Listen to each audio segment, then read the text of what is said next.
Well, our next guest has the distinction of being investigated by the Biden administration more than President Trump, if you can imagine that, from the Biden's DOJ to the January 6th committee. Why? For putting America first and wanting honest transparency in our government. That's why they've been out to get him. Now we've got new revelations about Arctic frost and a new piece by the Daily Caller today saying that whistleblowers are way ahead of Trump's DOJ on telling us about a bigger scandal than Watergate, of course. That is Biden's FBI's Arctic frost probe, which, of course, became Special Counsel Jack Smith's 2020 election case against President Donald Trump. So our next guest, Ivan Raiklin, is that individual who's been targeted more than even President Trump. His name is all over these documents and these subpoenas, and specifically Arctic frost I want to get into. But Ivan, welcome back to the show. Great to see you. We've got a lot to unpack today because a lot of overlapping things that are all sort of interconnected. Great to see you. Thanks for having me back on. Absolutely. And very good introduction. I'm honored to have some street cred with the targeting of America's enemies, right? Why do they hate you so much? So I think my assessment is that I was an insider, right? And so I was a reservist, lieutenant colonel in Silicon Valley as a technology scout. So I know that ecosystem fairly well. And then on the East Coast side of things, I was an instructor at the Defense Intelligence Agency. And from that perspective, I kind of am an insider within the intel community and the DoD space in two capacities. And when you look at the whole grand scheme of things, in addition to that, I was also in the 2020 campaign cycle. I was a senior advisor on veterans for Trump. Or an advisor on veterans for Trump on the campaign. And then also, what was it? I helped a little bit post-election with trying to get some sense into what was going on, particularly in Philadelphia, when Pam Bondi and Corey Lewandowski went up there and Rudy Giuliani as lawyers for Trump, if you will. And I noticed that no one was really getting to the root of the issues with the electoral heist in 39 different states, basically, due to COVID. And no one in the White House, I felt, short of Peter Navarro and Garrett Ziegler, were probably the only two individuals in the White House fighting for a legitimate election. And then in the campaign, I just felt like there was not enough zeal, because while you had Rudy Giuliani fighting, I mean, let's face it, he's a great American, but that takes a lot of toll for just somebody of his age, right, to be able to fight this essentially single-handedly. And so I felt it was my duty to call out the lawlessness, not only the electoral lawlessness, but the precursor to that, which was the COVID op, right? And so I didn't bend a knee within my two organizations. I didn't bend a knee on even answering the question on whether or not I had taken the unsafe and ineffective myocarditis-making, heart-exploding product that the government was trying to compel people into. And so there's that aspect. So they were looking and investigating me for that because I was a domestic extremist terrorist, because I didn't want to consume emergency use authorized products that were unsafe. And then I started calling that out publicly on my Twitter profile. Again, in my personal capacity, within my First Amendment, off duty from a reservist duty, and as a contractor. And then I was basically calling out the illegal 2020 election. And then I was investigating that. And then January 6th rolls around. I happen to take a day off from work teaching, and I'm at the Ellipse. And so because I guess my proximity to their political opponents and their narrative, and because I was so pure in my rejection of all their lies from day one, not bending a knee to include the insurrection narrative, I immediately took it upon myself to ask questions such as, why is Mike Pence ordering the National Guard around when he doesn't have that authority on the evening of January 6th?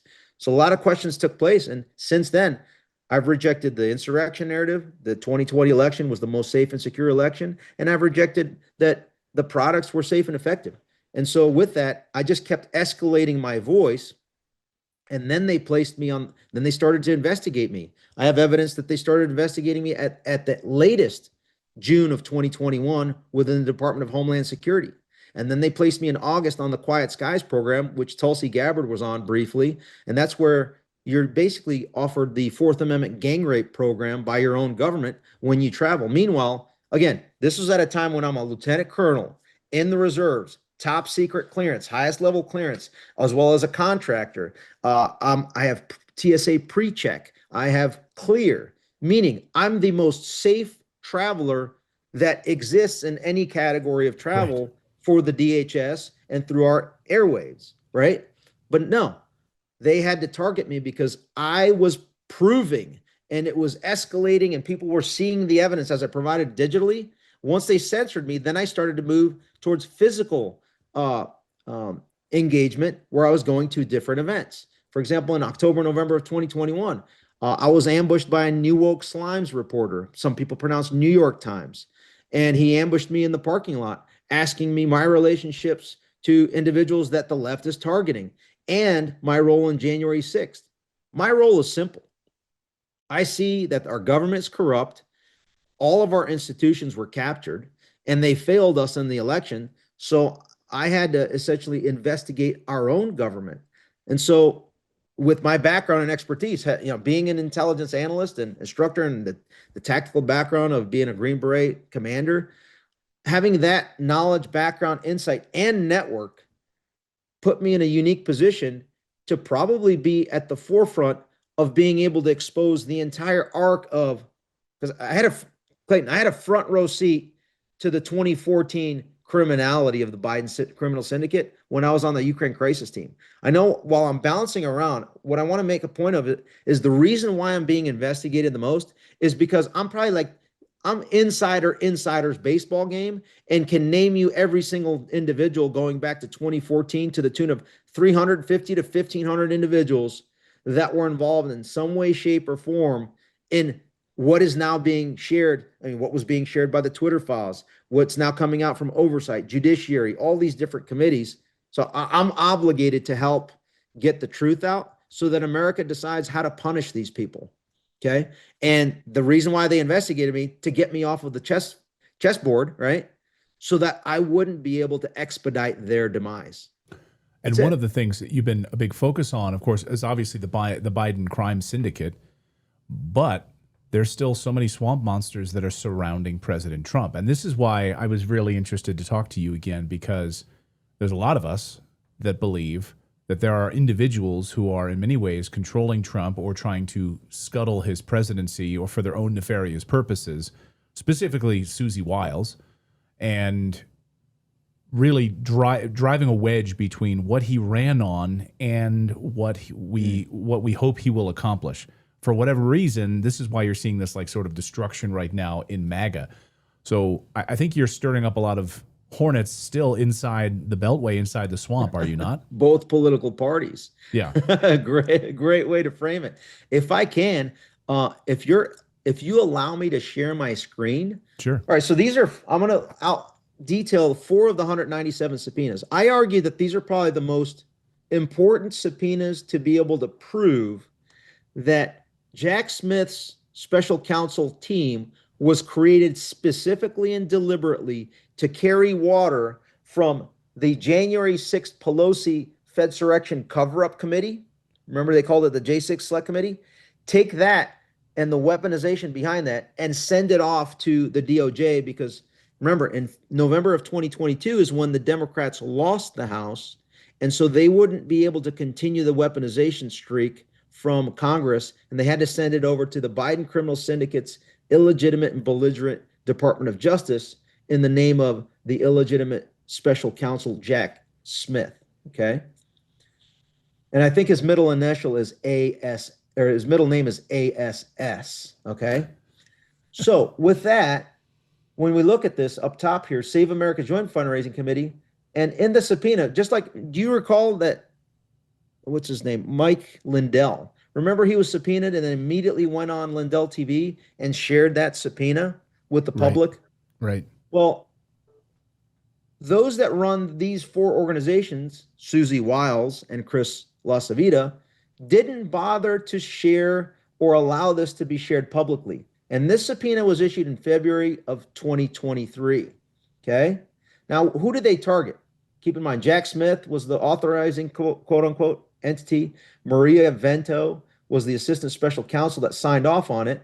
Angela Caesar was the clerk at the U.S. District Court in Washington, D.C. that signed off on violating my 4th Amendment. And this is what the subpoena was for. It was requesting documents for the period August 1st 2020 to the present, all documents to, from CCBCC referring to, referencing, or relating to one or more of the following entities or individuals. Basically, all oath keepers, all Proud Boys, and a couple of ancillary individuals to include myself.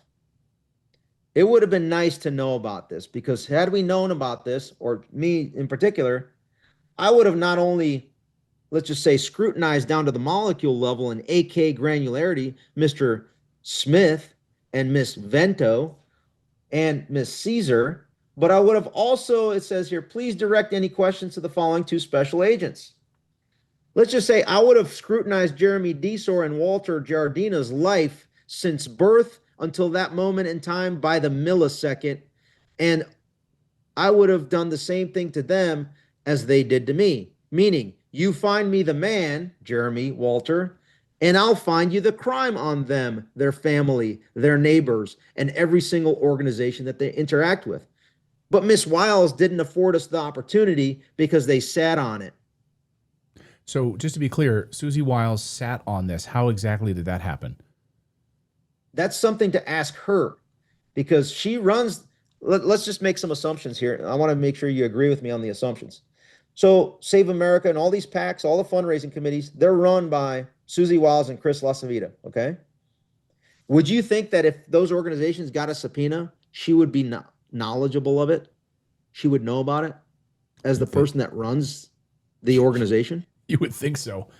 That would be the first phone call. Is that a fair assumption to make, Clayton? You get right on the phone. Susie, we got a problem here. We got a subpoena today. You might want to take a look at this. The attorney of record or whoever was served with this, if not her herself, she would know about it, right? I would give that about a 99.9% repeating, okay, assumption. And so it begs the question, looking through all these four, I mean, the names are there. And I talked right after this came out and I was able to glean this. I contacted Enrique Tarrio and Stuart Rhodes and I asked them, hey, did you guys know about this? They're like, no, we didn't know we could assume that, they said we could assume that we were in there, but we didn't have any indication that we were targets of Jack Smith's subpoenas. Well, now you know, because I looked, it was released by Grassley. We now know about it. And I told them about it. Imagine if we would have had a 2.5-year head start on these criminals. Day one, these guys would have already been addressed by the DOJ. But unfortunately, to me, it appears that there's some level of complicity in covering up for whatever reason. And the only person that can answer the question of why, it's Susie Wiles, okay? Or she can throw whoever the attorney was of record for these organizations. I know for one of them, and I've never spoken ill will at all of Alina Haba, but she's listed as attorney of record for one of these organizations. The other ones, I couldn't find any evidence. I'm still in the middle of investigating. Short answer to this is either Susie Wiles comes clean and explains herself, along with Chris LaCivita, or I'm just going to find out and provide receipts to be able to extrapolate what the reasons were. Do you have other problems with Susie Wiles? I never had a single problem with Susie Wiles until I started to see that this president that I voted for 6 times, 3 times in the primary, 3 times in the general, was going, let's just say, off of the campaign script that I voted for. And once I started to notice that, I started to ask myself, who could, let's give grace. Let's figure out who potentially is in his ear that is giving bad advice, right? Let's start out with a benign reason for it. And as you start to scrutinize the 404 people that work in his White House, yes, 404. And if you want the list, you can go to the July 1st document that's published and sent to the Congress on White House personnel and staff. We can pull that up for everybody to see and do their own research. Personnel, White House, Congress, July 1, 2025. I'm sure something will come up. Like this document right here. Voila. Every single employee of the White House as of July 1st. You see that on the screen? Yeah. And who gets what salary? Would you think that the most senior people get the highest salary? Would that be a fair assumption? You'd think. So then you look at the ones that have the highest salaries, such as the ones with, oh, I don't know, 195,200, which is the max basically. And then you divide it up and you see, oh, these are chiefs of staff or deputy chief of staff. And then it begs the question, which one in their portfolio has a certain responsibility that is responsible for some of the reversals on campaign promises, such as pardons? Have we seen any day one pardons for all nonviolent J6ers, such as Oath Keepers and Proud Boys? No, we didn't. But luckily, as of Monday, a new pardon was issued. And in that pardon, it lays out the way I assess it and the way I analyze it is that the pardon from from Monday this week, those apply to the Oath Keepers and Proud Boys. And so now they just need to apply for their veterans benefits and every other benefits for some of them anyway to stake claim of the pardon because it's pretty broad. But going back to Susie Wiles, okay? She's the chief of staff. She ran the fundraising mechanism. She has the relationships with all the big donors, the smaller dollar donors based on the data pool that was leveraged from the campaign, and the big dollar donors through those PACs. So when President Trump says she's the most powerful woman in the world, he's not joking. It's not like I'm just kind of like tongue in cheek saying it. No, legitimately. She used to be on Bibi Netanyahu's campaign in 2020. And there are those relationships. She used to be a senior at Ballard Partners, at Mercury PR firm. And so when you start to scrutinize that and you look at her two daughters and their relationships with the pay-for-play lobbying scheme in D.C., when you look at her ex-husband, Lanny Wiles, and his relationships for bringing in, remember the meeting that Eric Trump had with the Russian lawyer, right, Veselnitskaya? Right. As you pull that thread, you see a Russian individual alongside of that, and Lanny Wiles' name comes up. Most people don't talk about this. I'm not accusing anything of anybody of anything, but you start to see these names, and it piques my interest to further investigate and dig. And then it begs the question of, Lanny Wiles, her two daughters, Mercury PR, let's see here, Ballard Partners.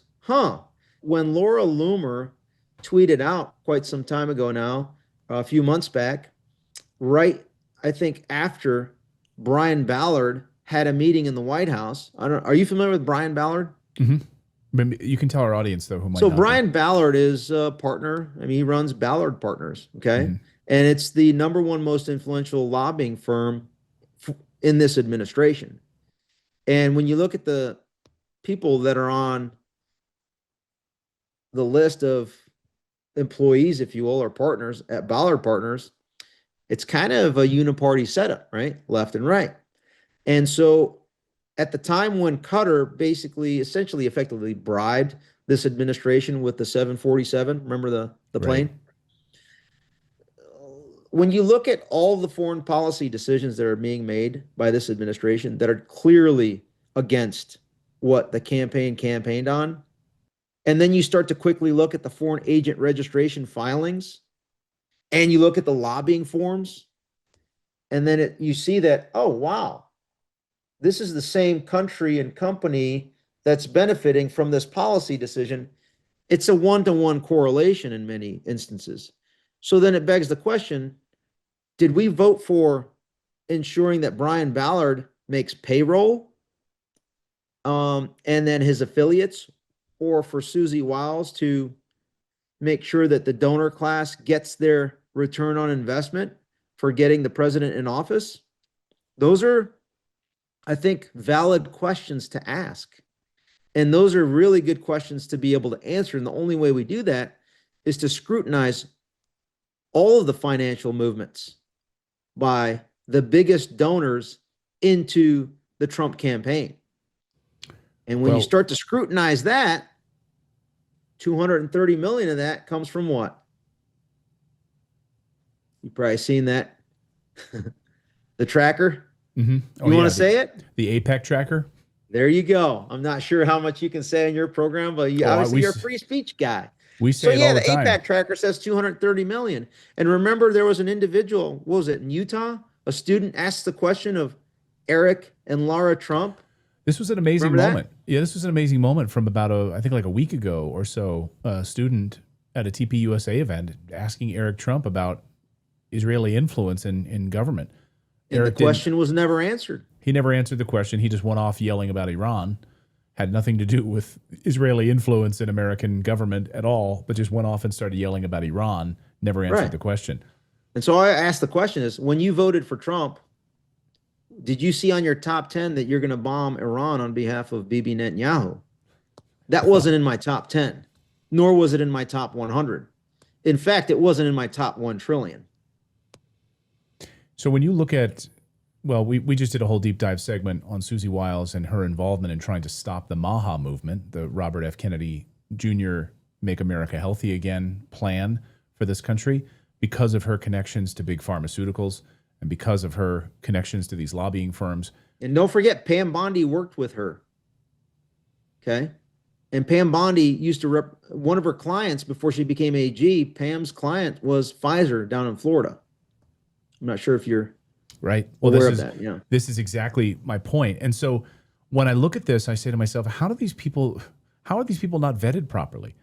You know, I know you brought up Laura Loomer, who like makes a career of trying to vet people for the Trump administration, but it always seems like she's conveniently leaving out the people who are tied to big pharma, maybe have foreign influence. Yeah, so when Laura Loomer says we have a vetting crisis in the White House, and we look at the list of 404 that I just had up there, and then you ask your question, who are the top 5 individuals that would be responsible for quote unquote vetting?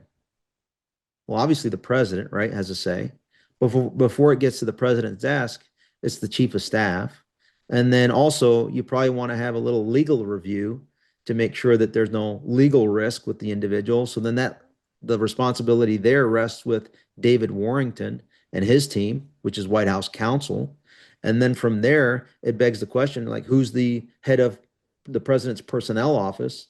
It used to be somebody else. Now it's Dan Scavino. And then also the staff secretary. Okay. And then if it involves personnel issues, there's a deputy chief of staff for that as well. So those are your 5, 6 people that have full responsibility on quote unquote vetting individuals. But yet Laura Loomer seems to not want to name names when it comes to that, which to me it's a deviation from her standard operating procedure, which to me kind of raises my eyebrow, right? Because she's quick to name names, but when it comes to there's a vetting crisis, she doesn't name names. I mean, what do you make of it? Well, again, I think that these people are gatekeepers. This is always the trouble with these chiefs of staff, right? So they have, in many ways, in some ways, more power than the president, because they are setting the meetings. They're allowing the people to meet with Trump that is in accordance with her agenda. So if President Trump, I mean, I was stunned to learn from a source who had just spoken to the president that he didn't realize that young people were so furious that the Trump administration, he was stunned to learn that young people believe that the Trump administration is controlled by Israeli money. He didn't know this. Why didn't he know this? Because that information is kept from him. And when he found out about it, because he's not on Twitter, right? Right. Most people of those that have close ties to him, right? They're not on Twitter. They're not paying attention to I call it the room.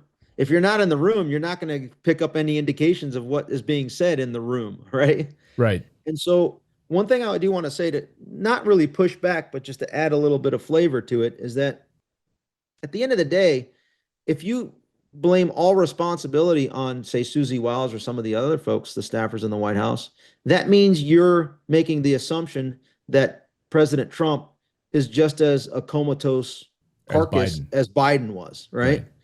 And I'm not there yet, right? Obviously, he's elderly. He's still sharp. He still has intellect. And so it begs the question of again, I'm an analyst. So my hypothesis is that it is, I'm about moderate level confidence based on who I talk to and whatnot. It appears as though Donald Trump is complicit in these decisions because to him, the most important thing that he is trying to achieve is the Nobel Peace Prize so that he can compare himself to Barry Hussein Obama. And all else be damned. And he's willing to do everything we're seeing right now in order to achieve that Nobel Peace Prize. Because everything else, I mean, he has everything else, right? That's really the only thing. And knowing this, if you're Bibi Netanyahu or Milei in Argentina, or you name the leader globally, if you know this, you're going to try to manipulate and leverage that in order to dangle the Nobel Peace Prize and the nomination thereof for it. Because you have to be a head of state, essentially, effectively, to nominate someone. And so knowing that, that's the leverage you have over President Trump, because that's what he wants. And so you dangle it with the intention of never having him get it. Because once he gets it, you have no more leverage over him. I'm not even talking about all the other stuff, the Epstein, this and that. I just think those are downstream. Those decisions are downstream from him trying to get a Nobel Peace Prize. And I'd like to hear a counter argument to that.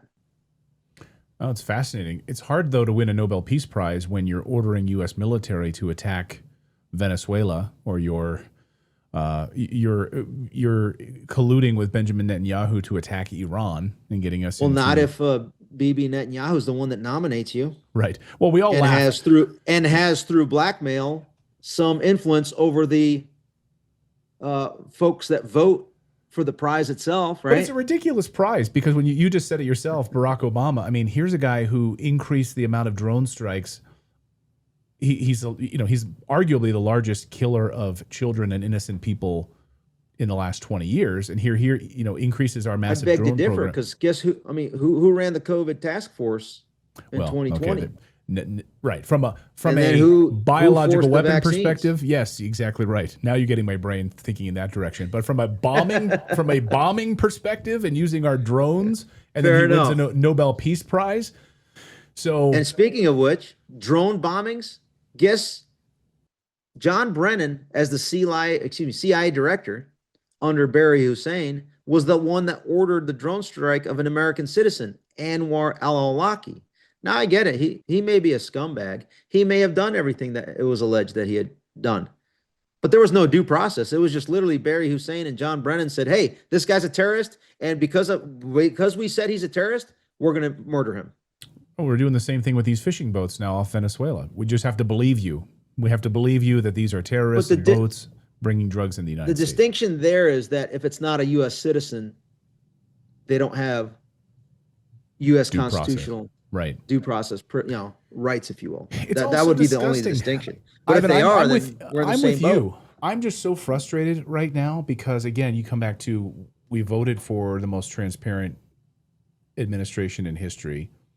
We had hoped that Trump had learned his lesson with these swamp monsters who really scuttled his first presidency, and which led us down a really dark path with all of these neocons and swamp monsters who have been surrounding him and controlling him and actually pulling the levers, to now you think we're clean of that. And we've got people like Susie Wiles who are, because I really believe without Maha, they're screwed. This is. I just think at this point he can no longer hide behind us blaming Susie Wiles, is what I'm getting at. That ship has already sailed. So okay? he's fully aware Donald of it. Trump, He's got to fire her. Well, I'll put it this way. Who endorsed the COVID criminal Andrew Cuomo in New York City? Right. Democrat COVID criminal. Right. Okay, you can argue that Susie Wiles did. Trump signed off on it. Okay. And he even talked about it in interviews. So he's well aware of what he's doing. That's a betrayal, in my opinion. That's my perspective. I think most people in Maha would agree that that was such a in-your-face betrayal. I don't know how that's recovered. Okay. Number two, for those that want justice for the Russiagate and everything else, it is the biggest betrayal to endorse Lindsey Graham, because Lindsey Graham, as the chairman of the Judiciary Committee back in 2018, was the one that provided top cover to the FBI, the Mueller probe and all that, for them to continue to conduct the Russia hoax. That's Lindsey Graham. chairman of the Judiciary Committee at the time. Okay. Another betrayal. When you bring in an Al-Qaeda leader into the White House, it's a betrayal. When you bring in the CEO of the largest DNA mutilation distribution platform on the planet, Pfizer, CEO Albert Bourla, that is a betrayal. So every single day we're seeing a betrayal. When you bring in Mark Zuckerberg that bribed to the tune of $400 million government officials to steal the 2020 election and collude with the Biden criminal syndicate to censor all of us, probably to include you. That's why you're on this platform. That is a betrayal, Donald. What else? When you bring in Bill Gates at the same dinner as Mark Zuckerberg, that is a betrayal. So that's why you're seeing a civil war in the base. And I think at this point in time, MAGA is no longer. We are now America only. Okay. There's the Make America Great Again, and then there's America First. I think we're seeing the transition from America First because of the disgusting nature and behavior of those in the neocon establishment and those aligned with the faux newses of the world, Fox, that basically are putting out toxic garbage content to the lemming normies. Yeah. We're gonna consume all of them, and it's gonna transition from America First to America Only, simply because it is so abundantly clear that this administration, we went from a China first Biden criminal syndicate to an Israel first, big pharma first administration. 100%. So now it's like begs the question, how do we fix it? I was just about to ask you. I got some ideas. Yeah, how do we fix it? Because, and I don't know. Hey, do you want to name some names? You were just talking about Laura Loomer not naming some names, but when I look, I get furious looking at like the access journalism right now, that where you have these like MAGA influencer types who will never call out what you just called out.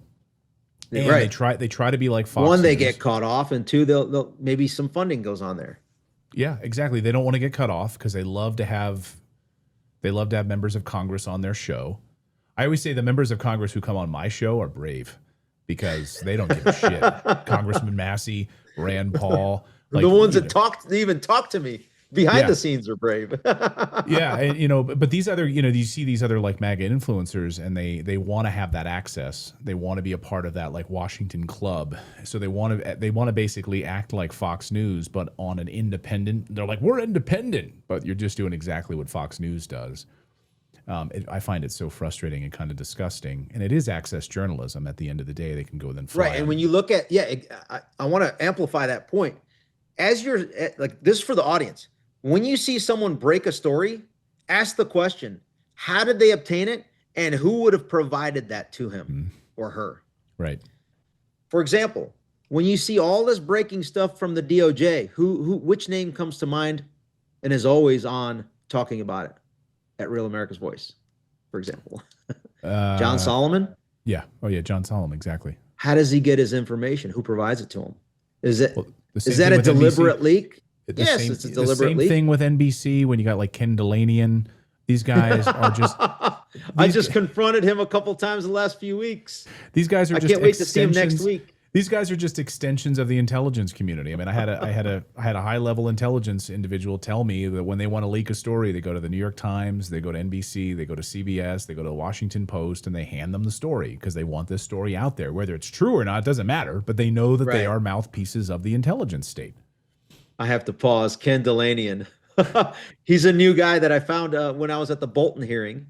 And then I bumped into him again at the, where did I say? I saw him at the James Comey, the Bolton, and at Tish James's arraignment. And guess what? Next week, we have two nice events going on. One, we have James Comey's next hearing and John Bolton's next hearing. So Wednesday and Friday. In addition to that, there's a high probability that John Brennan is going to be indicted next week, sometime probably Tuesday, Wednesday timeframe. So going back to Ken Delanian, he usually shows up. And the last time I was there, I confronted him and asked him a few pointed questions. and they were forced to shut down their little tent as they were reporting, and just conducting peaceful First Amendment activity. As I went on InfoWars with Alex Jones, as we were just calling out Ken Delanian, who was getting like what 89,000 views on his program. Like, you're going to get 10 times the views on this program just by simply just looking at the screen, not saying a word, just like watching paint dry. Right. No, it's amazing to me. I'm so curious about these like independent news organizations where like no one's actually watching them. Whether it was like Barry Weiss's Free Press, then gets sold for what, $800 million or something like that, and no one was watching it. Like, where does this money come from? Who's amplifying these people? There's people on X that are suddenly, they pop up out of nowhere and they're pushing this Israel first agenda, and you've never seen them before, and they're being amplified. We know from reporting from those like James Lee and others that they're being offered money, and they're being offered to be promoted by foreign countries, foreign social media influencer organizations that will amplify and promote these individuals. So suddenly now they're showing up all over X feeds, and you're like, who is this person? Where did this person even come from? So right, it begs the question, what happened to the USAID Doge cuts? Or did they just transition over to now feeding the Israel First lobby? Well, it got folded into the State Department, right? I mean, a lot of that got folded into the State Department run by Marco Rubio. So, again, great question. What the hell happened to Doge? We were all excited about the billions and billions we were about to save thanks to Doge, and then that all dries up. We don't hear about it. We don't hear about the gold at Fort Knox anymore. Right. So going back to your Susie question, back at the end of May, who was the one most instrumental at kicking out Elon Musk? That's when things started to tumble, okay?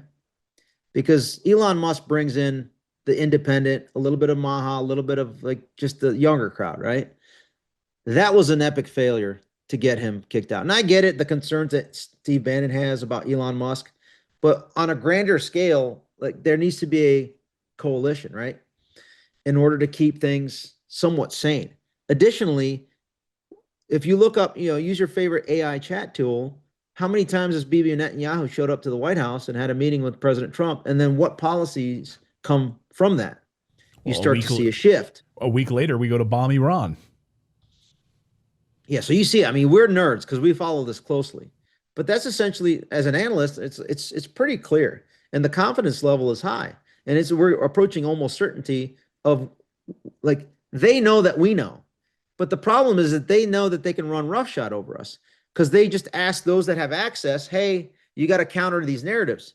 Unfortunately for them, my last 5 years has pretty much shown that I'm not going to buy into your, can I use a little bit of expletives here and there? Please. Yeah. So I'm not going to buy into their bullshit. Okay. And I think most Americans that are not tied to the ecosystem of DC, they're not buying into the bullshit. Some of these accounts on X that are just authentically calling it out for what it is. What's that? The artist guy in his garage constantly in my feed. Like, he's nailing it. He's nailing the analysis of America's done with this shilling for other countries. Democrat and Republican, 90+% of the physical U.S. citizen voter base wants nothing to do with it. Right. But they're distracted constantly by the platforms that are manipulated by, by the, what do we call it? The Uniparty R and the Uniparty D. Yeah. So the way we fix this is we have to remove and replace at a minimum 218 members of the House.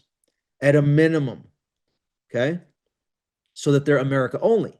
So if you're in the Democrat district, and this is what I recommend. If you're a J6er, family member, or lawyer for a J6er, if you are part of the crew that was kicked out of the military and government for refusing the unsafe and ineffective jabs, you need to run for whatever the prevailing party is in your district. You need to run for that party as an America-only Democrat and as an America-only Republican. I want to see America-only uniparty, okay? I want to take over both political apparatuses, and then we can determine what the nuances are going to be downstream from that.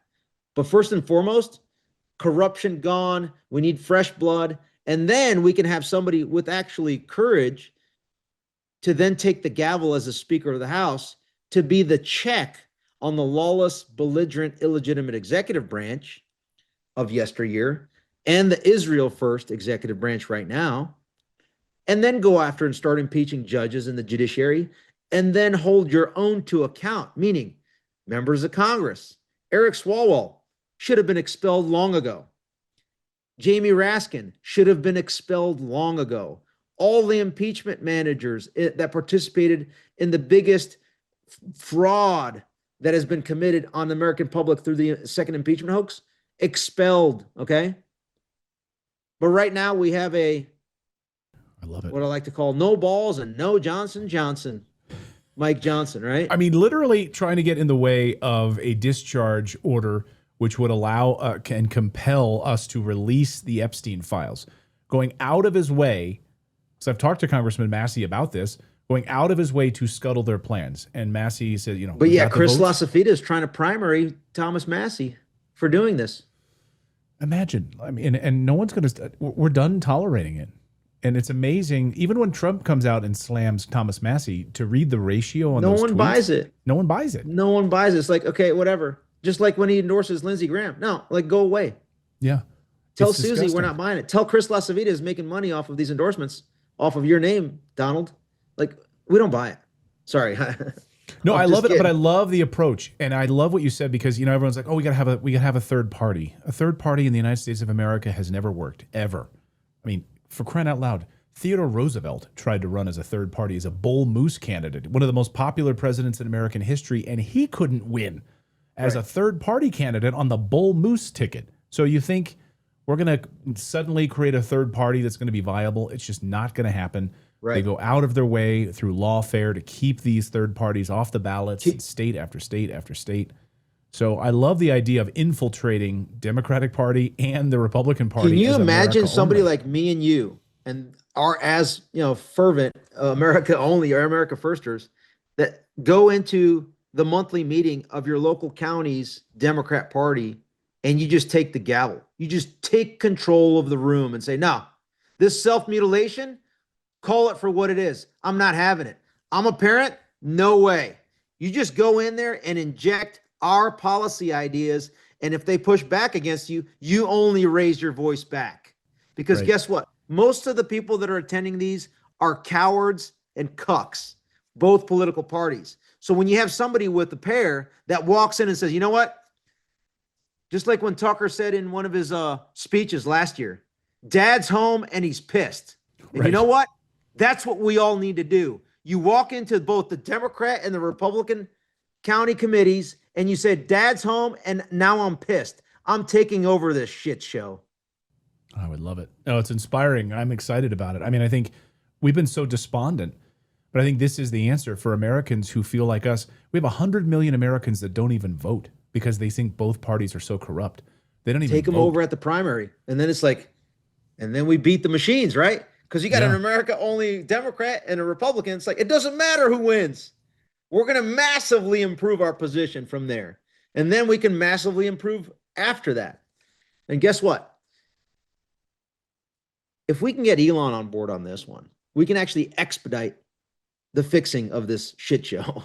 Yeah. Last year, I called on the mother of all Twitter files, the Fauci files. He hasn't moved on that yet. Remember, he has, through his Twitter holdings, he has dirt, if there's dirt to be had, on every single member of Congress that has a Twitter account, Democrat and Republican, and their staff. It's almost as though I'd be happy to volunteer to be the Speaker of the House, Mr. Elon, if you provided me the dirt on 434 maybe, or 32. Let's just imagine if I had dirt on 400 members of Congress and said, hey, this that I have on you is greater blackmail than what Epstein has on you. How about you vote for me to be the Speaker, and here's what you're going to vote to support. We're going to doge the entire federal government according to what Elon wanted to do, from 7 trillion down to, let's just say, $500 billion. Department of Education, poof, right? Every agency that we want to poof, USAID, poof. And you're going to comply. If you don't, I'm going to get to go ahead and share this. And oh, by the way, if you don't comply, now that I'm Speaker of the House, I'm going to leverage my sergeant at arms to go ahead and give me more dirt on all your communications, official communications, and all the CCTV footage that I have that has dirt on you, member of Congress. So a massive So we can blackmail literally do this operation. tomorrow. What's hilarious Motion to is vacate. Which hilarious is that there's already so much blackmail happening in Washington with all of their sexual scandals and child trafficking scandals and everything else that they're all dirty and covering. Like, at least you'd be transparent about it. Like, hey, I'm about to blackmail all of you. So when you look at, I love this plan. When you look at, I have plans. when you look at like Susie Wiles, I guess we'll just kind of wrap it up on this, Ivan, which is like Trump, as you made a great point. Because I think so many people in like the MAGA movement, and I'm not MAGA. That's not who I am. I'm America first. I've never been that. And I'm certainly not MAGA, make Israel great again. I'm America only. I'm America first. That's what I care about. I come from like the George Washington school of thought on this. And so I think a lot of MAGA people have been giving Trump cover in a way, almost treating him like a friend of mine likes to call like toddlers. Like, oh, he just didn't know. Like, he's just a baby. He's just a toddler. So he doesn't know that Susie Wiles is terrible, is really ruining his administration, is driving all of this. So he knows. He's just not doing anything about it. So is there any way we can sort of compel Trump to take action on this? I think we've tried. We're now going into year 6. Okay. First 4 years we saw what happened. We're now a year in. The 5th year is ending up. I think I hate to say this, but it's a hard nut to crack, right? Because they hold all levers of power, Republicans, right? And so the way we've done this is we have to operate with those that are in the administration that actually are aligned with America only and America first values. And we have to make it so that they're as successful as possible privately until they're at this apex point where they can drop what they've been doing publicly, so that if this admin rejects it and pushes back on it, everyone sees them as being complicit all the way to the top. And what I'm referring to is a great example of that is, look at what Tulsi Gabbard's been doing. Okay. That's been a lot of work on the back end in order to get her to that position. Okay.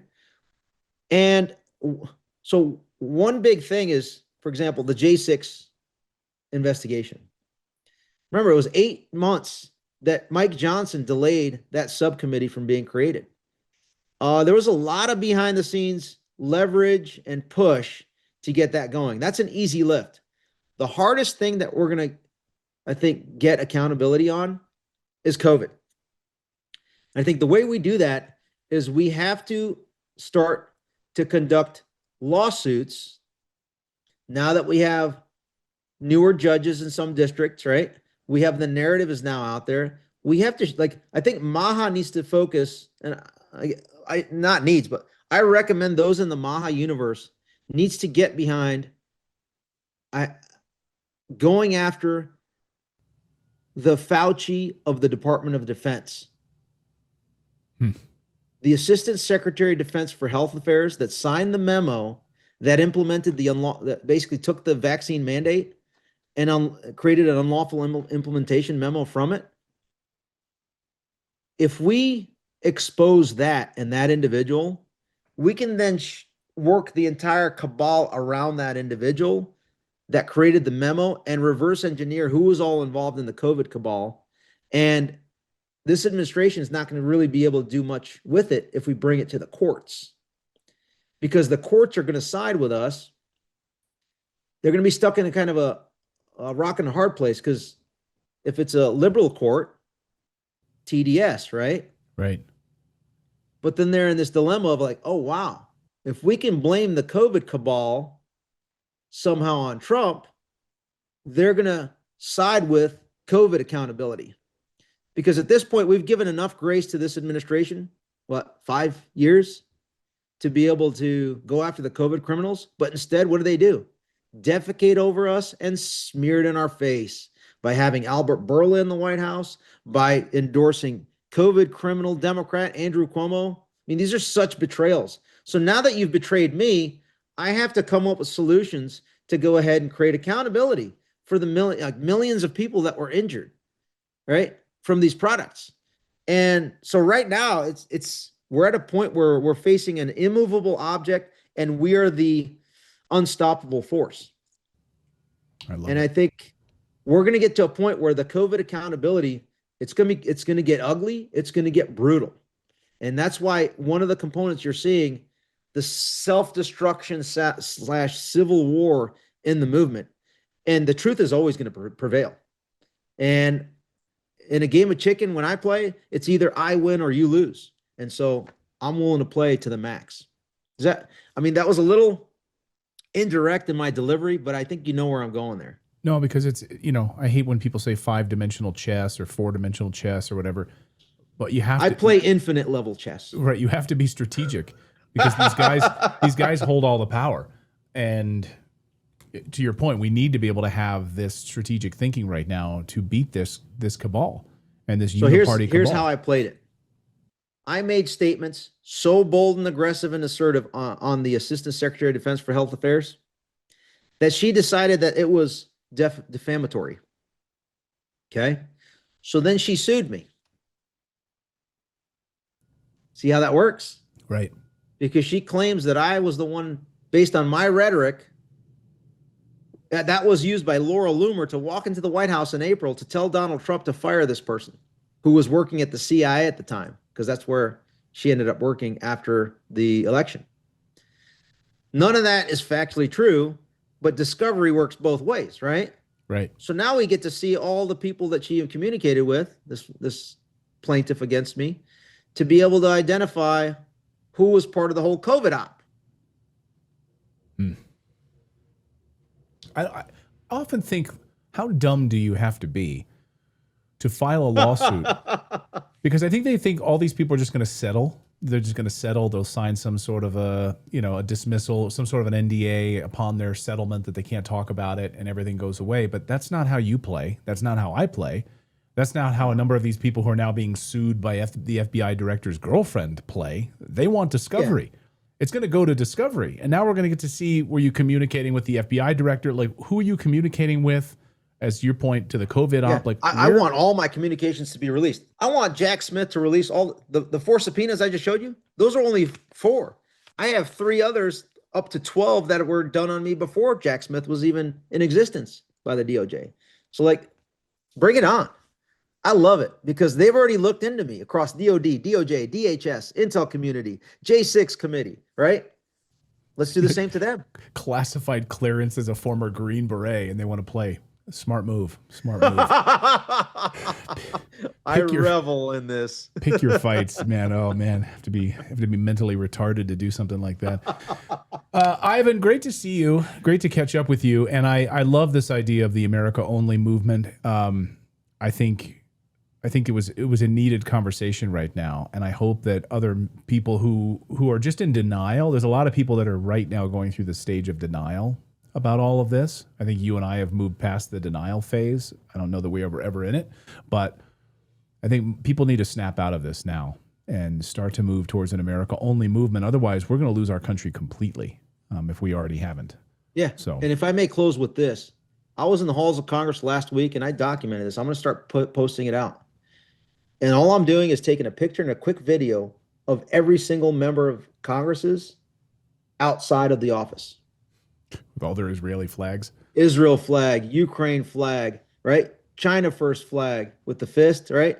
The Palestine flag, the self-mutilation flag, the family mutilation flag, right? Imagine just having as people start to see that, we're not going anywhere. They're going to start waking up.